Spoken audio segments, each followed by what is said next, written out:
ஆண்டவராய் இயேசு கிறிஸ்துவின் நாமத்தினாலே உங்கள் யாவருக்கும் என் அன்பான வாழ்த்துக்கள். இந்த ஞாயிற்றுக்கிழமையிலே கர்த்தர் நமக்கு கொடுக்கிற வார்த்தை சங்கீத புஸ்தகத்திலே 118வது அதிகாரத்தில் 23வது வசனம். வீடு கட்டுகிறவள் ஆகாதென்று தள்ளின கல்லே மூளைக்கு தலைக்கல்லாயிற்று. ஆண்டவருக்கு மகிமை உண்டாவதாக. பாருங்களேன், வீடு கட்டுறவங்க வீடு கட்டும் போது பேஸ்மெண்ட் போடுவாங்க.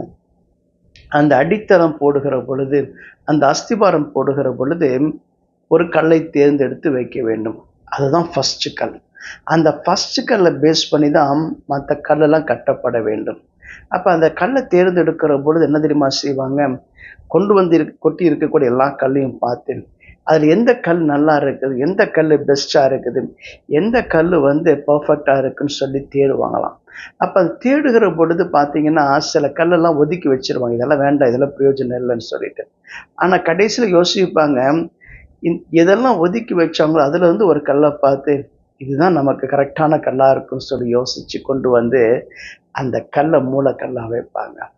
அது போலத்தான் கர்த்தர் புறக்கணிக்கப்பட்ட மனிதர்களை ஆசீர்வதிக்க விரும்புகிறார்.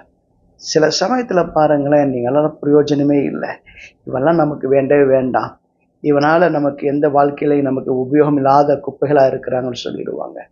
ஆனால் கர்த்தர் அப்படிப்பட்டவர்களை கொண்டு வந்து பயன்படுத்துகிறார். அவர்களை உருவாக்குகிற தேவன்.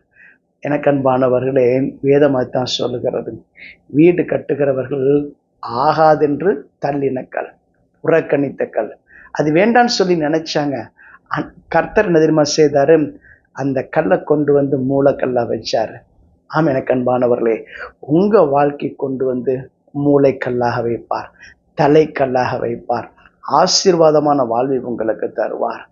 அது கர்த்தராலே ஆயிற்று. அது நம்முடைய கண்களுக்கு ஆச்சரியமாக இருக்கிறது.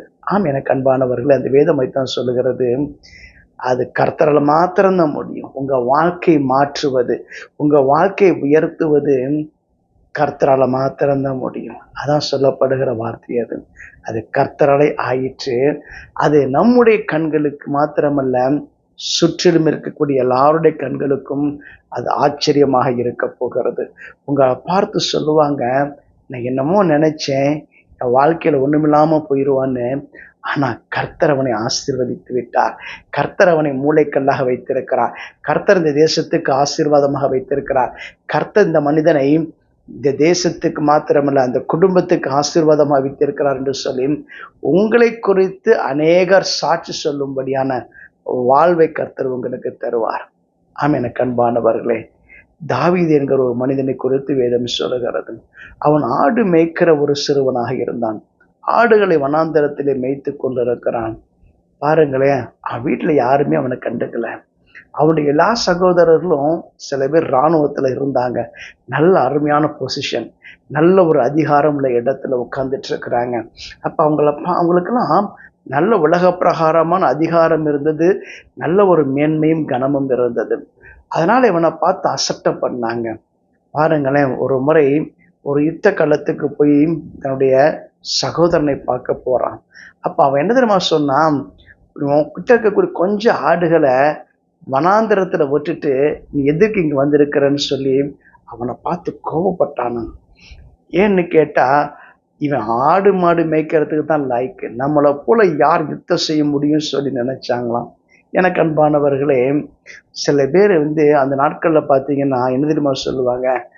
ஆடு மாடு மேய்க்கணும்னு சொல்லுவாங்க. நல்லா படிக்கலைன்னு சொன்னா நீ ஆடு மாடு மேய்க்கிறதுக்கு தாண்டா லாய்க்குன்னு கூட சொல்லுவாங்க. ஆனா இந்த இடத்துல அப்படித்தான் அவன் சொன்னான். அவனை இழிவாய் பேசினான், பரியாசமாய் திட்டினான்.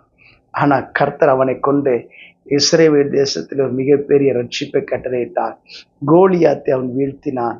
எனக்கு அன்பானவர்களே, அந்த இஸ்ரவேல் தேசத்தினுடைய ராஜாவாக கர்த்தர் அந்த தாவீதை உயர்த்தி வைத்தார். ஏன் தெரியுமா? அவன் புறக்கணிக்கப்பட்டான், அவன் அசட்டை பண்ணப்பட்டான், அவன் எல்லாரும் பரியாசமா நினைச்சாங்க. ஆனா கர்த்தர் அவனை கைவிடவில்லை. ஏன் தெரியுமா? அதற்கு ஒரே ஒரு காரணம்தான் உண்டு. அவன் தேவனை தேடுகிற மனிதனாக இருந்தான், கர்த்தரை தேடுகிற மனிதனாக இருந்தான். தாவீது தேவனை தேடினதுனால கர்த்தர் அவனை ஆசீர்வதித்து உயர்த்தினார்.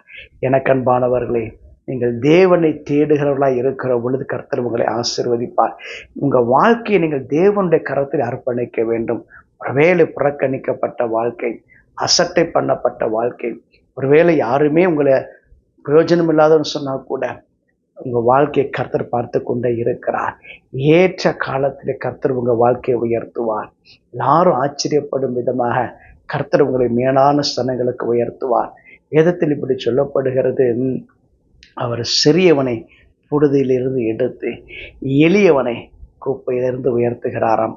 அவனை பிரபுக்களோடும் அது மாத்திரமல்ல மகிமையான சிங்காசனங்களை சுதந்திரிக்கும் பண்ணுகிறாராம். ஆண்டவருக்கு மகிமை உண்டாவதாக. பிரபுக்களோடு உட்கார பண்ணுவார். மகிமையான சிங்காசனங்களை சுதந்திரிக்க பண்ணுவாராம். எனக்கு அன்பானவர்களே, அசட்டை பண்ணப்பட்டிருக்கீங்களா? கவலைப்படாதீங்க. தள்ளப்பட்டிருக்கீங்களா? கவலைப்படாதீங்க. உங்களால் பிரயோஜனம் இல்லைன்னு சொல்கிறாங்களா? கவலைப்படாதீங்க. உங்களை அநேகருக்கு ஆசீர்வாதமாக கர்த்தர் உயர்த்துவார். எந்த இடத்துல விழுந்து போனீங்களோ அந்த இடத்துல கர்த்தர் உங்களை உயர்த்துவார். எந்த இடத்துல உங்களை அசட்டை பண்ணி உங்களை கேவலமாக பரியாசமாக பேசுனாங்களோ அந்த இடத்துல கர்த்தர் உங்களை உயர்த்துவார். வேதம் சொல்லுகிறது தான், அது கர்த்தராலே ஆயிற்று. அது நம்முடைய கண்களுக்கு ஆச்சரியமாக இருக்கிறது. தேவன் தாமே உங்களை ஆசீர்வதிப்பார். நான் ஜெபம் செய்வோம். எங்களை அதிகமாக நேசிக்கின்ற ஆண்டவரே, யாரெல்லாம் இன்றைக்கு புறக்கணிக்கப்பட்டிருக்கிறார்களோ அவருடைய வாழ்க்கை கர்த்தர் கண்ணோக்கும்படி நான் ஜெபிக்கிறேன்ப்பா.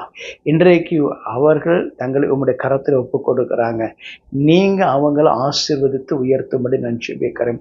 தலைக்கல்லாக மூளைக்கல்லாக உயர்ந்த ஸ்தானத்தில் வைத்து அழகுபடுத்தும்படி நான் ஜெபிக்கிறேன்.